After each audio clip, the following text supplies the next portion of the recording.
Apakah bersentuhan dengan suami batal setelah wudhu? Mazhab Syafi'i batal. Suami istri kan mahram. Mahramnya mahram karena nikah, bukan mahram karena syahwat. Kenapa dengan ibu dengan adik nggak batal? Kamu bersahwat dengan ibu kamu. Saya nggak bersahwat nengok istri saya, Pak Ustadz. Nengok istri orang baru saya bersahwat. Bedakan mahram karena musyawarah, karena nikah, dengan mahram karena nasab, dengan adik perempuan, dengan kakak perempuan, dengan ibu, dengan bibi, adik ibu, kakak ibu. Itu mahramnya mahram muabbad sampai mati. Dengan istri ini kan karena nikah. Oleh sebab itu mazhab Syafi'i batal. Kenapa kawan saya yang dari Muhammadiyah mau berangkat kerja, dia salaman sama istrinya? Dalam hal ini Muhammadiyah pakai majelis tarjih. Majelis tarjih Muhammadiyah mentarjihkan mazhab Maliki. Kalau bersahwat batal, nggak bersahwat nggak batal. Dan cara wudhunya Muhammadiyah pakai cara Maliki, yang airnya bukan seperti cara Syafi'i. Cara Syafi'i yang dipakai NU, Perti, Al-Wasliyah, ambil air. Habis itu ambil air lagi untuk telinga. Nah itu kalau Maliki enggak, itu yang dipakai Muhammadiyah. Semua rambutnya basah satu kali nyambung ke telinga. Basah.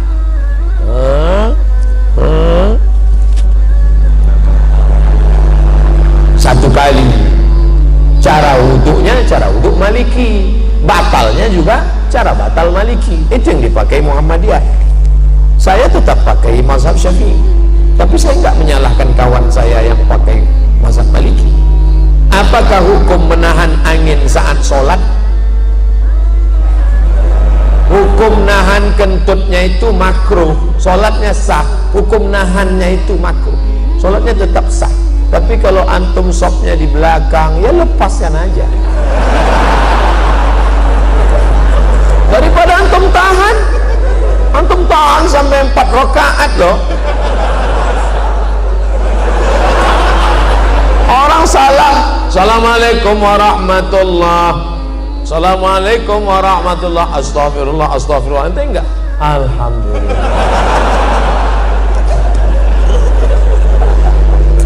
Ustadz, sebenarnya bagaimana konsep kepemimpinan yang benar dalam Islam?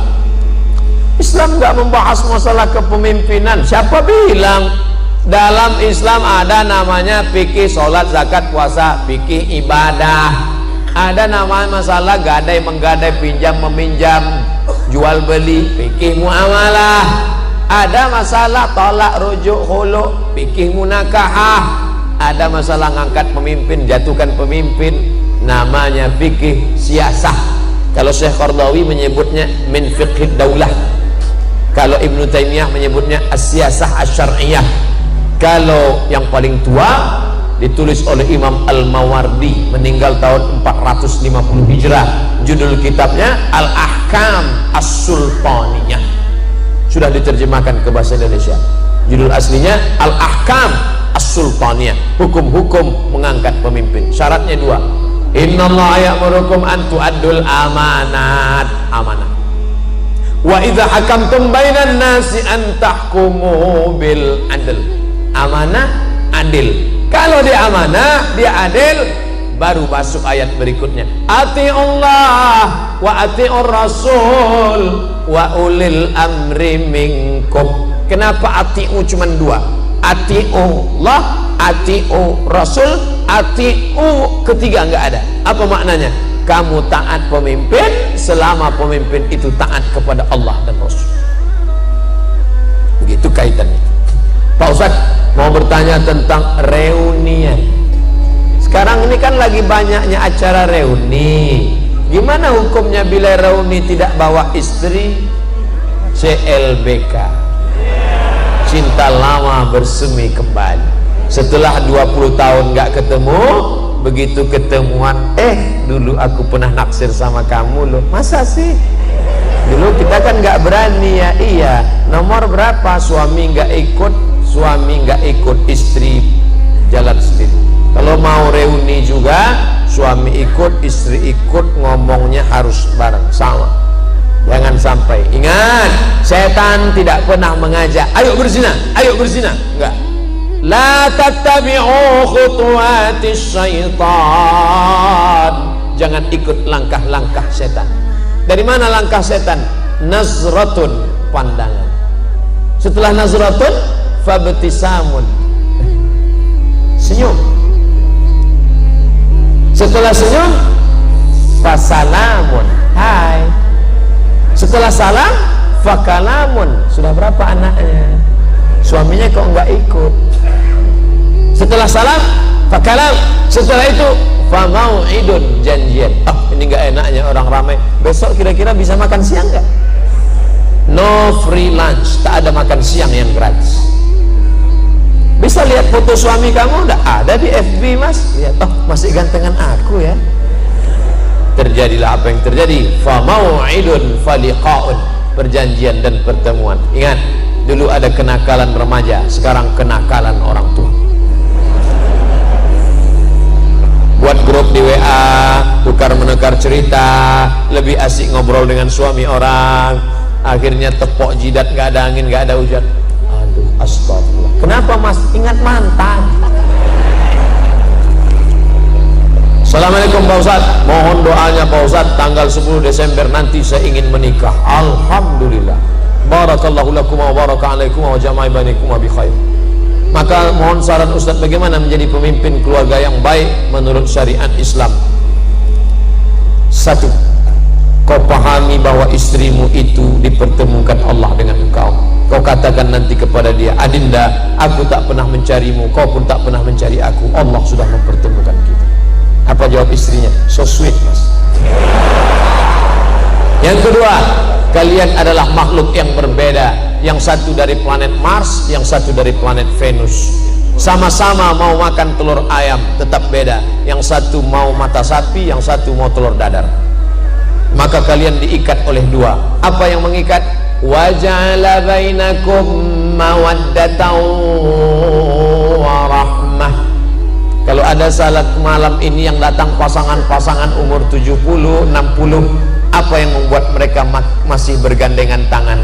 Rahmah. Mawaddahnya sudah tidak ada. Apa itu mawaddah? Physically, rambutnya, matanya, kulitnya, fisik. Tapi rahmah menutupi kekurangan. Kenapa kau nikahi dia? Karena dia kaya. Kenapa kau nikahi dia? Karena dia bangsawan, bangsa yang hidup di awan. Kenapa kau nikahi dia? Karena dia cantik.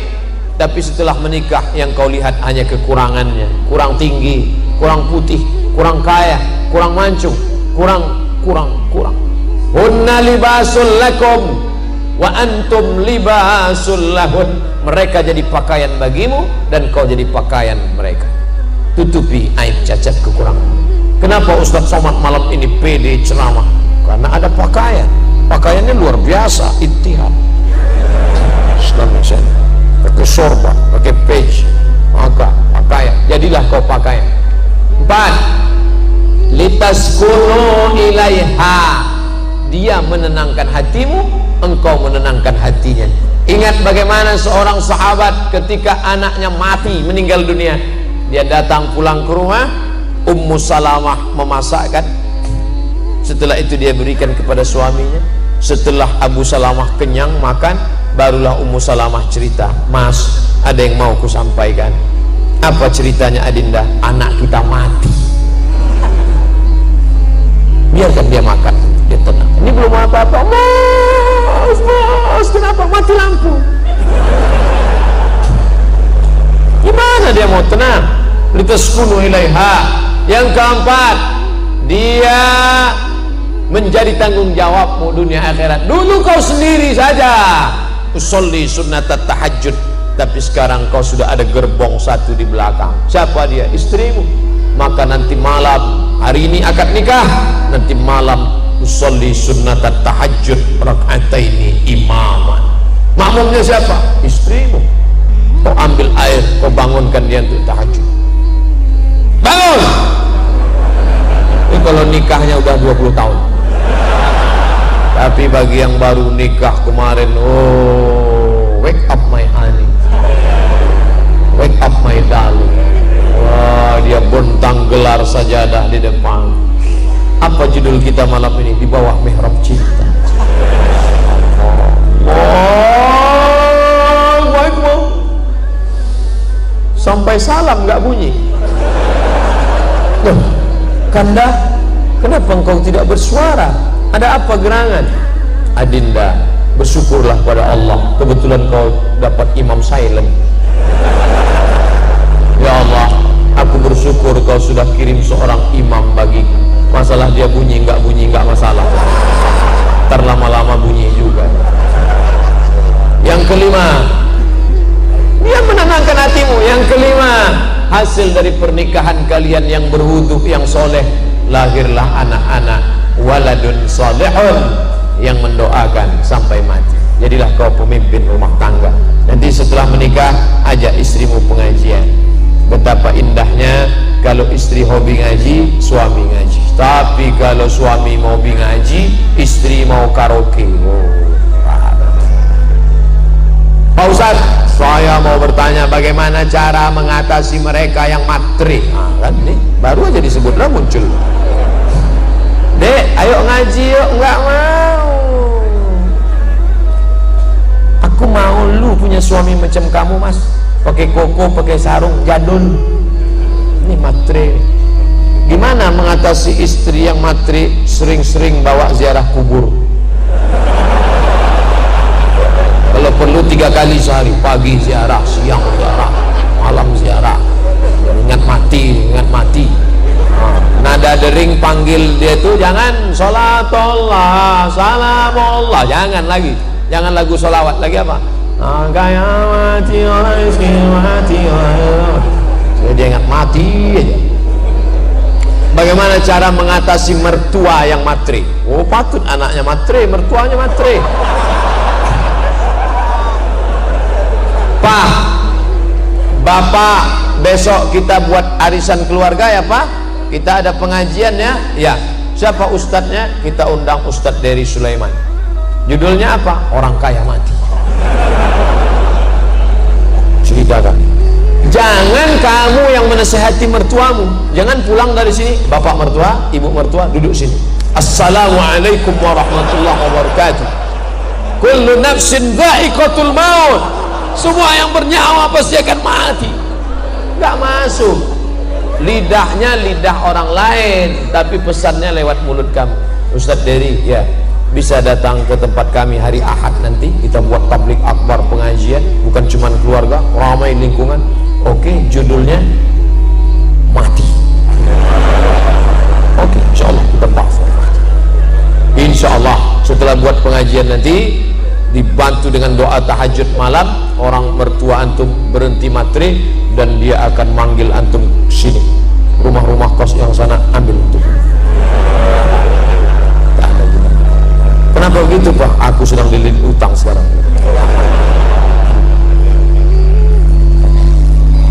Assalamualaikum Pak Ustadz. Waalaikumsalam warahmatullahi wabarakatuh. Apakah saya boleh pergi bersama teman perempuan keluarga tanpa keluar negeri? Apa boleh saya pergi bersama teman perempuan keluar negeri tanpa mahram? Tidak. La yakhluwanna rajulun ma'amra'atin illa ma'azi mahramin. Tidak boleh pergi kecuali dengan mahram, tapi atas izin suami. Ya, suamimu izin, dia tertekan. Mas, aku mau keluar negeri, ini acara kantor, izinnya? Iya. Suaminya ikatan laki takut bini. Bolehkah perempuan bekerja? Kata Syekh Atiyah Saqar dalam Fatwa Al-Azhar, boleh. Syaratnya, yang pertama izin suami, yang kedua tidak bercampur aduk laki-laki perempuan, tak ada khalwat, yang keempat tak meninggalkan kewajiban. Nih, berapa banyak perempuan sekarang lebih lama dengan laki orang daripada laki dia sendiri. Jam 7 berangkat dari rumah, 8, 9, 10, 11, 12 dengan laki orang, makan siang dengan laki orang juga, habis itu sekantor lagi jam 1, jam 2, jam 3, jam 4 dengan laki orang, pulang sampai rumah masih dengan laki orang juga, main WhatsApp. dengan suaminya hanya setor wajah. Ketika mau berangkat ke kantor, wajahnya cantik, mau ketemu lagi orang. Di rumahnya macam genderuwo. Tapi kalau perjalanan itu murni kerja, aman, ramai-ramai, jauh daripada fitnah, oke. Ustaz, bagaimana menyikapi pemimpin yang teramat zalim? Doa. Tidak ada kekuatan melebihi doa. Doa silahul mu'min. Saya selalu dalam majlis saya sampaikan doa. Nanti di akhir majlis kita doa. La tusallit alaina man la yakhafuka wa la yarhamuna. Jangan kau berikan kuasa kepada orang yang tak takut kepadamu dan tak sayang kepada kami. Fidel Castro tidak mengenal Tuhan. Dia tak takut sama Tuhan, tapi dia masih sayang sama masyarakat Kolombia. Che Guevara, dia tak takut sama Tuhan, dia komunis, tapi dia masih sayang. Ini ada orang sama Tuhan tak takut, sama rakyat tak sayang. Komplitlah penderitaan. Maka orang-orang seperti ini didoakan kepada Allah, la tusallit alaina man la yakhafuka wa la yarhamuna. Bagaimana menyikapi ulama-ulama yang sekuler?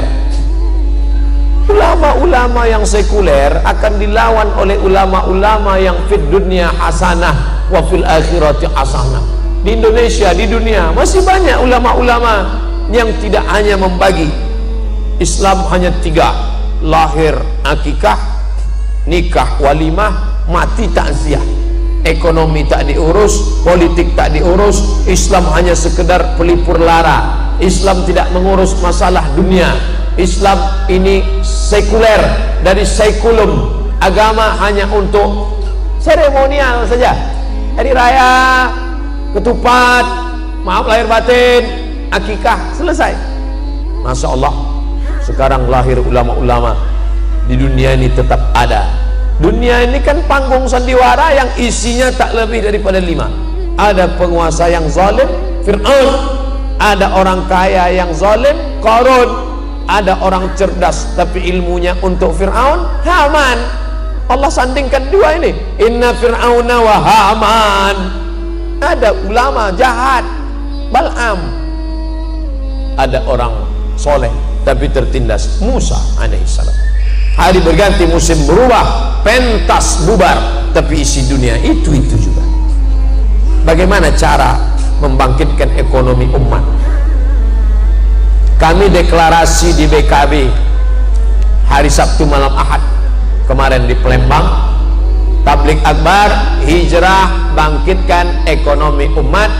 Pertama, orang-orang kaya, dokter-dokter spesialis yang punya banyak uang waktu itu kumpul buat minimarket, buat retail, buat toko, bantu umat Islam punya. Jangan ceramah aja, belanja tempat orang Islam, belanja tempat orang Islam. Di mana tempatnya Pak Ustaz? Aku nggak tahu tempatnya di mana. Harus ada tempatnya. Nih masjid, di samping masjid ada tanah kosong buat tempat belanja grosir, belanja beras, belanja gula, belanja mie instan, belanja barang umat Islam. Belanja di tempat orang Islam. Karena orang Islam akan bayar zakat, dia akan sodakoh, akan infak. Ini mesti ada terus gerakan-gerakan. Padahal di legenda jamaah sudah memiliki koperasi syariah, mendirikan minimarket Kitamat, tapi animo belanja umat masih rendah, belanja ke lain hati. Padahal belanja Kitamat, kenapa tidak belanja? Lembaganya sudah ada. Kalau tidak ada yang tak sesuai, duduk bersama. Jangan sholatnya Islami, puasanya Islami, umrohnya Islami, ekonominya kafiri. Tak betul. Gerakan belanja. Ini kalau belanja di tempat orang non muslim, wow, jor-joran, kasih terus duit Islam. Tapi kalau belanja sama orang Islam, nawarnya minta ampun. Ikannya berapa, Bu? 10.000. Ish, 5.000 aja ya. Memangnya ente masuk surga gara-gara 5.000 tuh? Memangnya ente kaya gara-gara 5.000 itu? Tapi kalau sama orang lain 50.000 dia tak terasa. Saya mau bertanya, lebih baik nikah dulu baru mapan atau mapan dulu baru nikah? Iyakunu fuqara, kalau dia miskin, yughnihimullah, Allah akan mengkayakan dia. In ja'akum, Kalau datang laki-laki ke rumah kamu, hai para bapak-bapak yang punya anak gadis, kalau datang laki-laki kepada kamu ingin meminang anakmu, adikmu, tardawna dinahu, akhlaknya baik, agamanya baik, wa khuluquhu fazawwijuhu, nikahkan dia. Ingat, kalau mahar tinggi, zina murah. Mahar dibuat melambung, maka zina akan murah. Anak-anak muda, siapkan karton, turunkan harga mahar, turunkan harga mahar. Betapa banyak orang-orang yang dulu menikah susah, Allah bukakan pintu rezeki. Saya diundang pengajian konglomerat, orang kaya berat. Ustaz, kata istrinya, waktu kami baru pertama nikah dulu, setiap bertamu ke rumah orang tutup pintu. Kenapa? Karena dia tahu kami mau pinjam beras. Sekarang lihatlah, hebat, megah, mewah.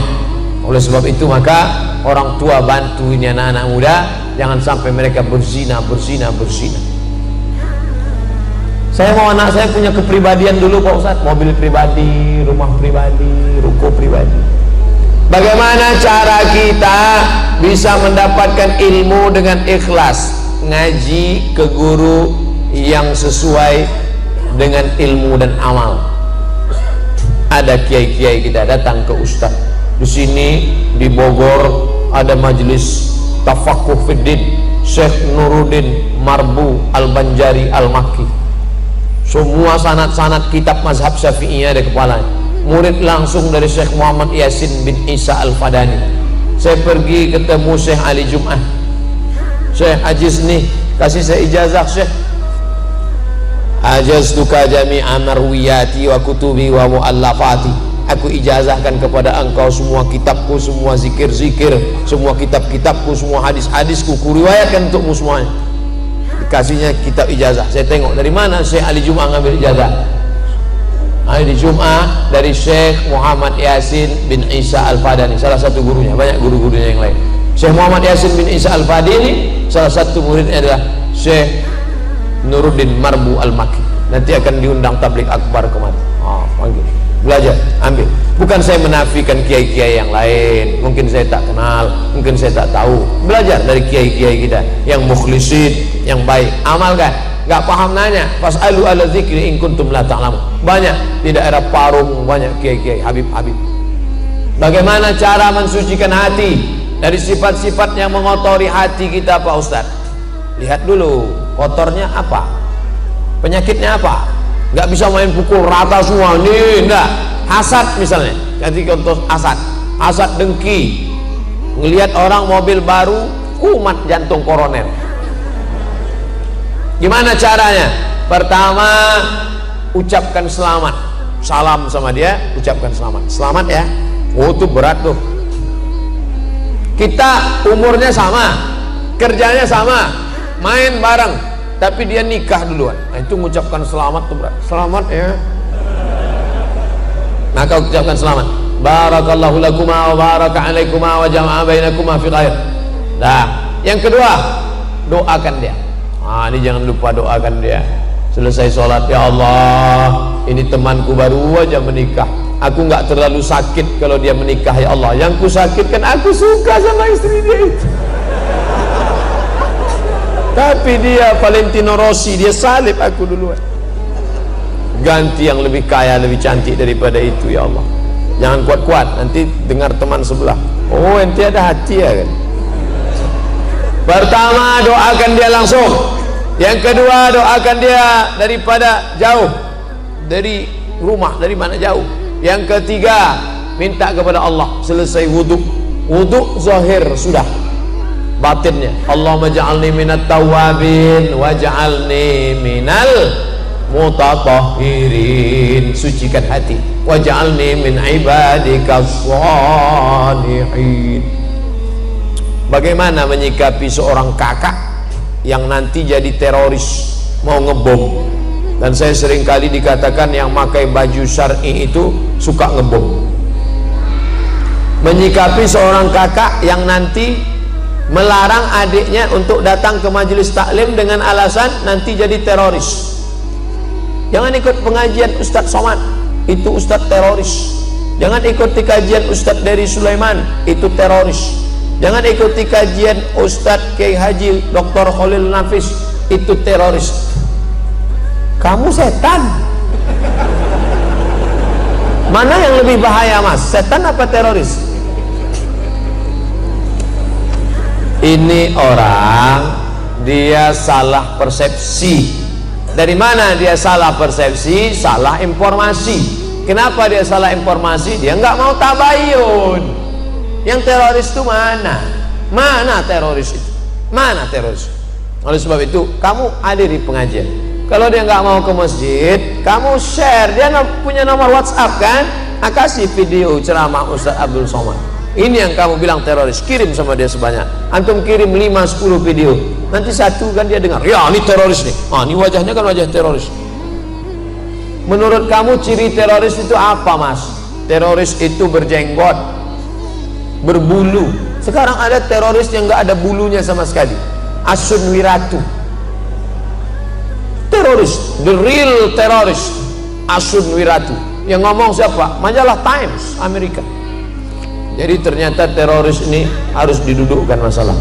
Saya pernah dengar di salah satu kajian dikatakan saat itu bahwa rahmat Allah ada 100, yang 99 diantaranya disimpan Allah, satu rahmat diturunkan Allah. Apakah itu benar? Inna lillahi tis'atan, inna lillahi mi'ata rahmah. Allah punya 100 rahmat, lalu diturunkannya satu. Yang satu rahmat itulah rebut-rebutan antara kita dengan gajah. Seandainya tidak ada rahmat pada gajah, kakinya yang besar sudah menginjak anaknya. Sudah lama gajah punah dari atas muka bumi. Seandainya rahmat tidak ada pada harimau, harimau bertaring yang lapar melihat anaknya merah, sudah dia terkam anaknya. Sudah lama harimau punah. Tapi harimau punah bukan karena induknya, tapi karena orang yang tidak ada rahmat di hatinya. Dia kuliti itu harimau. Tidak ada sampai hari ini babi memakan anaknya, walaupun babi itu brutal, haram. Tak ada. Kenapa? Ada rahmat di hati babi. Tapi ketika manusia tak ada rahmat dalam hatinya, anak kandungnya dia buang dalam kresek, dia masukkan ke botol, dia campakkan ke sungai, dia campakkan. Tak ada rahmat dalam hatinya. Makanya hadis musalsalat bil awwaliyah. Semalam saya satu majelis dengan Habib Umar, saya salaman, Ustaz ajizni musalsalat bil awwaliyah. Setiap meriwayatkan hadis ke murid, pasti hadis ini yang diriwayatkan. Haddatsani syaikhi an syaikhi syaikhi an syaikhi muttasil bis sanadil muttasil ila sahabil jalil Abdullah bin Amr bin As anin Nabi sallallahu alaihi wasallam ar-rahimuna yarhamuhumur rahman irhamu man fil ardi yarhamukum man fis sama. Hanya yang punya kasih sayang di hatilah yang mendapatkan rahmat Allah. Kasih sayanglah kepada makhluk yang ada di bumi, maka malaikat-malaikat yang ada di langit akan sayang kepadamu. Orang yang tidak ada kasih sayang, man la yarham la yurham. Kita melihat pemabuk, pezina, pemerkosa, bukan marah, kita kasih sayang, kasihan sama dia. Ente, saya kasihan nengok ente masuk neraka jahanam, aku mau selamatkan ente. Maka bawaannya bukan ponis, nahnu du'an la qudat. Kita ini dai, ngajak orang ke surga, bukan hakim yang pakai padu neraka. Kita ini dai, mengajak orang, ud'u ila sabili rabbik, ajak orang ke jalan Allah bil hikmah, dengan kata-kata santun, wal mau'izatil hasanah, dengan suri tauladan yang baik. Ternyata tadi baru jilid 1. Andai dia perlu didebat, debat dia. Seperti Ustadz Ihsan Mokoginta, seperti Zakir Naik, debat dia billati hiya ahsan, dengan cara yang santun. Bagaimana hukumnya menikahi keponakan dari jalur ayah? Saya laki-laki, adik saya laki-laki, adik saya perempuan, adik saya laki-laki punya anak perempuan, saya nikahi dia, nggak boleh, karena dia ponakan saya. Uriman alaikum ummahatukum, mak kamu, wa banatukum, anak kamu, wa akhawatukum, saudari kamu perempuan, wa ammatukum, adik atau kakak ayah kamu, wa akhawakhalatukum, adik atau kakak bibi dari ibu kamu, wa banatul akhi. Ini nggak boleh. Tak boleh kamu menikahi anak saudaramu. wa banatul ukhti, tak boleh kamu menikahi anak saudarimu, itu ponakan kamu, nggak boleh kamu nikahi. Macam nggak ada aja perempuan lain.